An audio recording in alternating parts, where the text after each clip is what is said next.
말년운이 대박나는 사람들은 어떤 특징을 가지고 있을까요? 저는 이미 다른 영상에서 말년운이 대박나는 띠를 5개 호명해 드렸습니다. 하지만 말년운이라는 것이 그 해 탄생한 모든 사람에게 공평하게 적용되지는 않습니다. 띠라는 것은 사주팔자에서 한 개의 요소에 지나지 않습니다. 그 띠생이 좋을 확률이 높지만 너무 함부로 인생을 사는 사람은 절대 말년운이 좋을 수 없습니다. 이번 영상에서는 말년운이 좋은 사람의 특징을 알아보겠습니다. 나는 이런 특징 중에 어디에 해당되는지, 그리고 또 어떻게 하면 나의 말년운을 높일 수 있을지 곰곰이 듣고 생각해 보시기 바랍니다. 본격적인 이야기에 앞서 제가 아주 기적과도 같은 말씀을 드리겠습니다. 제 채널명이 기적을 일으키는 운세라는 뜻의 미라클 운세입니다. 지금 이 영상에 좋아요를 눌러주신다면 사랑하는 사람들이 모두 건강하며 대박 재물운이 들어올 것입니다. 또한 댓글에 사연을 남겨주신다면 제가 여러분의 사연과 건강, 행운을 함께 기원해 드리겠습니다. 여러분에게도 기적과도 같은 행운이 그리고 소망이 이루어지기를 기원합니다. 구독과 좋아요 정중히 요청드립니다. 끝까지 들으신다면 말년운이 대박나는 사람들의 특징을 알 수 있습니다. 말년운이 대박나는 사람의 특징 첫 번째는 자식 농사를 잘 지은 것입니다. 여러분은 말년의 가장 큰 즐거움은 무엇인가요? 그저 손자 손녀 재롱 보면서 용돈이라도 줄 수 있으면 그것만한 즐거움이 어디 있겠습니까? 제가 제 주위 친구들, 지인들의 말년을 보고 있으면 자식이 때에 맞추어 학교에 가고 취직을 하고 결혼을 하는 것만큼 행복한 게 없어 보입니다. 자식이 어려서 사고를 칠 수도 있고 또 공부를 안 해 속을 썩일 수도 있지만 그저 남들처럼 평범하게 일상을 살아주는 것, 그것만큼 부모들에게 큰 말년복이 없습니다. 자식 농사, 그것은 오랜 시간과 노력, 사랑이 필요한 일입니다. 부모님들이 자식에게 쏟는 무한한 사랑과 노력이 결국 노년의 아름다운 결실을 맺게 되는 것이죠. 자식을 바르게 키우는 것, 그것이 바로 노년의 행복한 운을 좌우하는 중요한 요소라 할 수 있겠습니다. 말년운이 대박나는 사람의 특징 두 번째는 큰 성공이 40대 이후에 온다는 것입니다. 젊어서 고생은 사서도 한다라는 속담이 있습니다. 이 뜻은 여러분도 모두 아실 것입니다. 하지만 제가 이 나이가 되어보니 비로소 나의 젊은 시절 고생에 대해 감사한 마음이 들었습니다. 제 젊은 시절에 많은 고민과 아픔이 없었다면 저는 이렇게 여러분에게 말씀을 전하는 공부를 시작하지도 못하고 또 열심히 공부하지도 못했을 것입니다. 이 속담은 젊은 날의 어려움이 장차 큰 발전의 기초가 되며 이를 긍정적으로 받아들여야 한다는 의미를 담고 있습니다. 이러한 고생들이 나의 경험으로 쌓이면 말년에는 보다 여유로운 삶을 즐길 수 있습니다. 반면 어린 나이에 금전운이 급격히 좋아지는 경우는 반드시 좋은 일이 아닙니다. 이런 경우 사회적 경험이 부족하고 재산 관리에 미숙할 수 있기 때문입니다. 자칫 도박으로 재산을 탕진하거나 얕은 수의 사기를 당해 들어온 금전을 모두 날릴 수도 있습니다.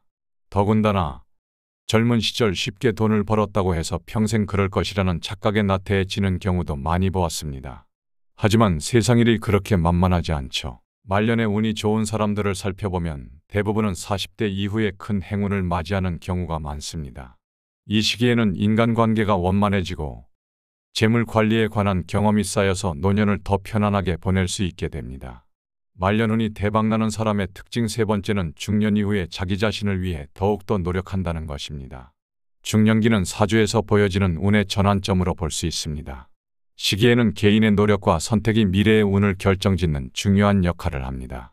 사주의 기본적인 틀 안에서 중년기에 자신을 위해 노력하고 자신의 인생을 적극적으로 개척하는 사람들은 말년에 좋은 운을 맞이할 가능성이 높아집니다. 이 시기는 건강관리와 인덕을 쌓는 것은 기와 운의 조화를 증진시키는 데 도움이 됩니다. 건강한 신체와 마음은 좋은 기를 유지하고 인덕을 쌓음으로써 말년의 행복에 기여할 수 있습니다. 유년 시절과 청년기를 거쳐 이제 한 사람의 성숙한 어른으로서 중년을 맞이한 것이지요. 이 시기는 부모님의 복이 아닌 스스로의 노력으로 삶을 꾸려나가는 중요한 시점입니다. 중년이 되면 그간의 경험을 바탕으로 자신의 미래를 스스로 개척해 나가야 합니다. 이러한 노력이 바로 말년의 행복을 결정짓는 근본이 되기 때문이지요. 이 시기에 나 자신에 대한 건강관리와 인덕을 쌓는 것도 중요합니다. 이를 통해 노년을 안정적으로 준비하는 것이 중요하죠. 이제는 사업이나 나의 전공 분야에서 어느 정도 자리를 잡았으니 꾸준히 잘 관리해서 유지하는 것이 최고로 중요한 시기입니다. 말년운이 대박나는 사람의 특징 네 번째는 범사에 감사할 줄 안다는 것입니다. 말년운이 대박나는 사람들은 대체로 일상 속에서 작은 일에도 감사할 줄 아는 특별한 마음가짐을 지닌 분들입니다. 이들은 사소한 일상에서조차 긍정적이고 감사하는 자세를 보임으로써 그들의 마음은 항상 여유로운 상태를 유지합니다. 이러한 태도는 그들이 좋은 일이든 나쁜 일이든 화를 내거나 흥분하지 않고 대범하게 상황을 처리하는 능력과 직결됩니다. 어려운 상황 속에서도 긍정적으로 대처하는 사람들은 노년에 좋은 운을 맞이할 것으로 여겨집니다.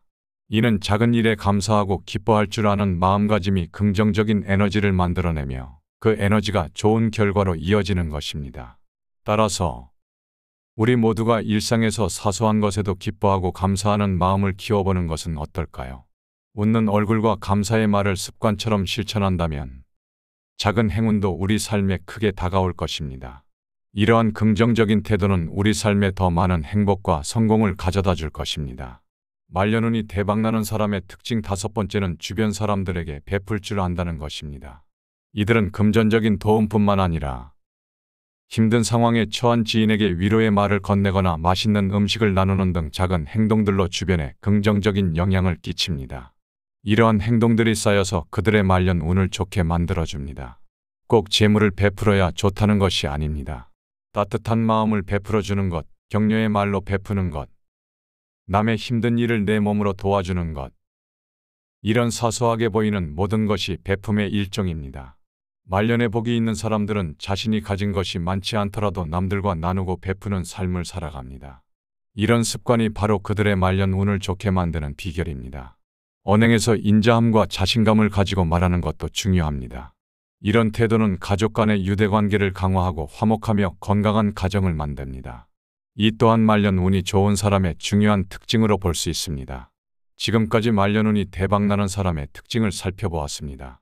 우리는 20대부터 40대에 이르는 기간 동안 마치 미로 속에서 길을 헤매는 듯한 삶을 경험합니다. 20대에는 자신을 제대로 이해하지 못하고 30대에는 타인을 제대로 파악하지 못합니다. 40대가 되면 세상을 바라보는 시야가 다소 넓어지지만 여전히 완전한 이해에는 이르지 못하는 경우가 많죠. 젊은 시절에는 운과 개인의 기질에 따라 자주 흔들리며 때로는 당황하고 혼란스러워하다가 병든 듯한 상태를 경험하며 시간이 흐르게 됩니다.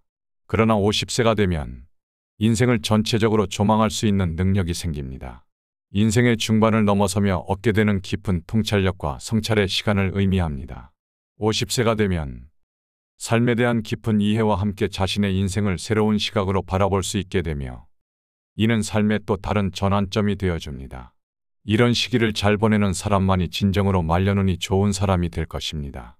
모든 분들의 말년이 행복하고 평안하길 바라며 각자의 삶이 각자의 방식대로 아름답게 펼쳐지기를 진심으로 기원합니다. 여러분 각자가 자신의 위치에서 스스로의 힘으로 삶을 이어나가며 풍족하고 만족스러운 삶을 누리시길 바랍니다. 감사합니다. 마지막으로 구독과 좋아요 다시 한번 요청드립니다.